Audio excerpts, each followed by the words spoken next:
Nosso primeiro convidado é o professor Esper Calas. Ele é médico, infectologista e imunologista, professor titular do Departamento de Moléstias Infecciosas e Parasitárias da Faculdade de Medicina da Universidade de São Paulo. Professor, muito obrigado pela presença. Muito obrigado, Ayrton. Um prazer estar aqui nessa oportunidade para discutir um pouco mais sobre o assunto do coronavírus, porque é uma pandemia sem precedentes que a gente está vivendo nesse mundo moderno. Eu vou falar um pouquinho da situação do coronavírus, preparei uns slides para mostrar que nós já passamos de 3.700.000 casos, com aproximando de 300 mil mortes em todas as regiões do globo, de uma pandemia que muito provavelmente se originou no sudeste da China e foi se alastrando pelos diferentes continentes. Esse aqui é um gráfico só para situar o crescimento e de casos, evolução de número de casos por semana em cada um dos locais das diferentes lugares. Vocês verem que geralmente a epidemia tem um curso, ela começa aumentando numa fase de expansão, estabilização, e em muitos lugares a gente está vendo uma retração.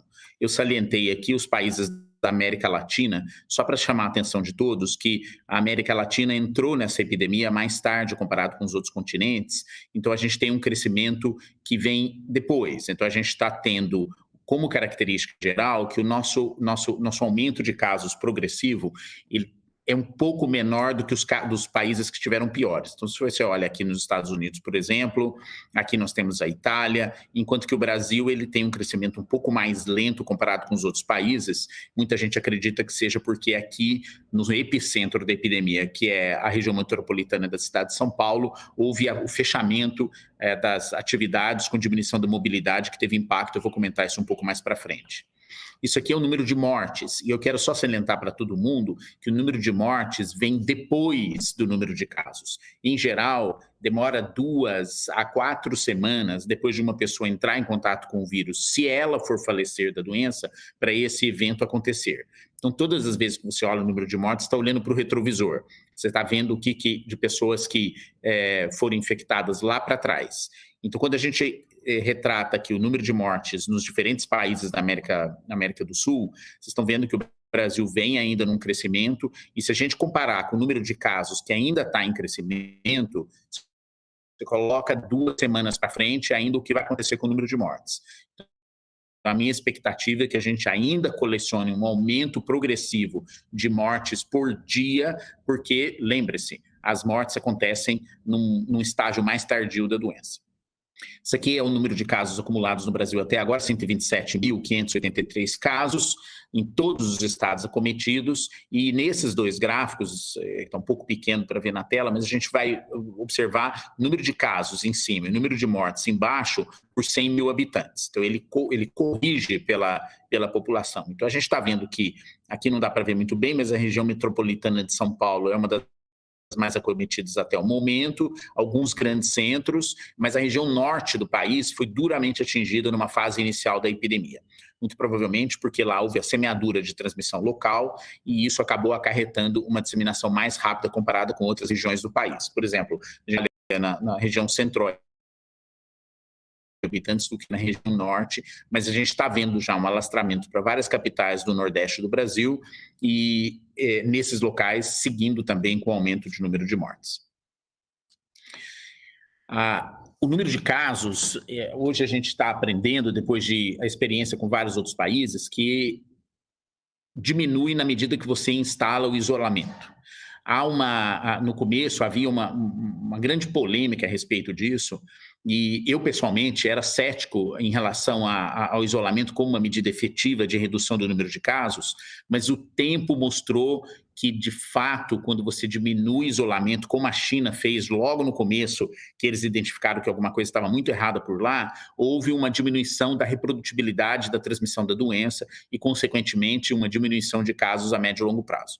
Então, o que a gente está vendo que aconteceu aqui no Brasil é que a adoção do isolamento em São Paulo foi relativamente precoce comparado aos outros países.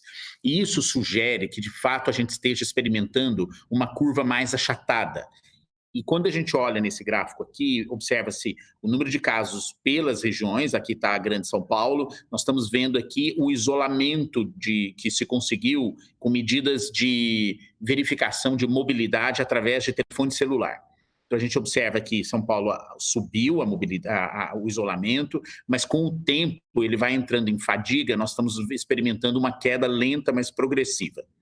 Isso está, infelizmente, se refletindo no aumento do número de casos que a gente tem visto na região metropolitana nessa última semana, especialmente nas regiões da periferia da cidade, onde se detectou uma queda do isolamento mais acentuada. Qual é o problema disso tudo? Porque tudo acaba convergindo, não só para o número de casos, mas principalmente a demanda que os casos mais graves exercem na ocupação de leitos de UTI disponíveis no estado. E não era de se surpreender com o fato de que na região metropolitana de São Paulo é onde tem tido a maior pressão pelo número de leitos, porque é onde se concentrou a disseminação inicial. Nós estamos, no momento, com 86% dos nossos leitos de UTI na região metropolitana de São Paulo já ocupados, o que significa que a gente está se aproximando da nossa capacidade máxima. Está sendo feito um esforço muito grande das diferentes instituições públicas do estado de São Paulo para ampliar o número de leitos. O Hospital das Clínicas já reservou o Instituto Central inteiro para receber pacientes com Covid-19. Nós temos atualmente 700 leitos disponíveis, dos quais 240 são leitos em pacientes de UTI, e nós agora estamos ampliando para isso chegar ainda no começo da semana que vem para 300 leitos de UTI entre esses 700 e talvez ampliar para 400 leitos. Por quê? Porque a gente não pode deixar o número de casos que necessita de UTI bater na nossa capacidade, porque aí nós vamos começar a ter problema das pessoas não tendo possibilidade de ter acesso ao suporte ventilatório, que é a principal medida para esses casos graves. Aqui é a apresentação clínica, é uma doença relativamente simples na maioria das pessoas, com febre, tosse, fadiga, mas infelizmente uma percentagem dessas pessoas pode desenvolver uma doença grave com vários problemas que levam fundamentalmente a uma insuficiência respiratória. E essa insuficiência respiratória é caracterizada pelo comprometimento do pulmão. Então, isso aqui, para quem não conhece, é um exame chamado tomografia de tórax, quando a gente vê a imagem do pulmão, que é essa parte mais preta, cortada em diversas alturas pelo aparelho. Então, em geral, a gente espera um pulmão escuro, assim, quando o ar está entrando, e aí a imagem fica mais ou menos nesse padrão. Mas vocês estão olhando aqui que tem umas manchinhas brancas aqui para trás, e principalmente na periferia. Esse é de um médico que atendia pacientes com Covid, e ele desenvolveu uma doença mais leve, enquanto que esse senhor, que tinha um problema de medula, acabou desenvolvendo uma doença muito mais grave. Vocês estão vendo o acometimento com essas manchas brancas muito mais salientes, muito mais significativas, acometendo uma percentagem maior do pulmão, dos dois lados, dos dois pulmões. Ele acabou parando na UTI, teve que receber oxigênio em grande concentração e suporte ventilatório. Felizmente, os dois ficaram bem, mas infelizmente, as pessoas que se desenvolvem essa fase mais agressiva da doença podem acabar morrendo, que é o que explica esse número de mortes que vem acumulando, não só na região metropolitana de São Paulo, no estado de São Paulo e no Brasil. A doença tem 3 fases, uma fase inicial, me perdoe por esse diapositivo em inglês, mas a primeira semana é caracterizada por uma doença branda, que é a agressão do vírus. Se a pessoa passa dessa fase com sucesso, tudo bem, ela cura. Mas, infelizmente, especialmente aqueles de mais idade, as pessoas que têm outros problemas de saúde, acabam levando essa fase onde o vírus agride o pulmão, é um processo de inflamação. Então, o pulmão fica todo inflamado, com dificuldades de troca de oxigênio, e ele entra nesse segundo estágio, que é o estágio pulmonar.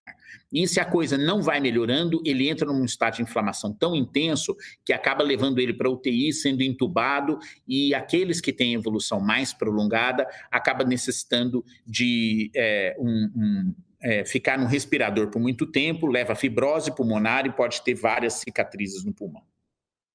A gente tem várias formas de tratar, o uso de antivirais nessa fase inicial. medicações para mitigar a inflamação nessa segunda e terceira fase e processos de melhorar a regeneração do tecido pulmonar. Tem várias linhas de pesquisa nesse caminho, mas eu vou deixar essa parte para a nossa discussão depois que encerrarmos as nossas apresentações. Com isso, eu queria agradecer vários dos colegas do Hospital das Clínicas que têm atuado diuturnamente no combate a essa pandemia. Nós temos todo o nosso staff dedicado de pessoas, de médicos, enfermeiras, auxiliares, farmacêuticos, pessoal administrativo, toda a equipe de suporte do HC tem estado na linha de frente combatendo essa epidemia, essa pandemia. Os nossos colegas do Departamento de Moléstias Infecciosas e Parasitárias que têm coordenado esse esforço junto com a administração do HC e os outros departamentos, os laboratórios e os colegas que me ajudaram a preparar esses slides para poder discutir esse assunto com vocês nesse USP Talks. Muito obrigado.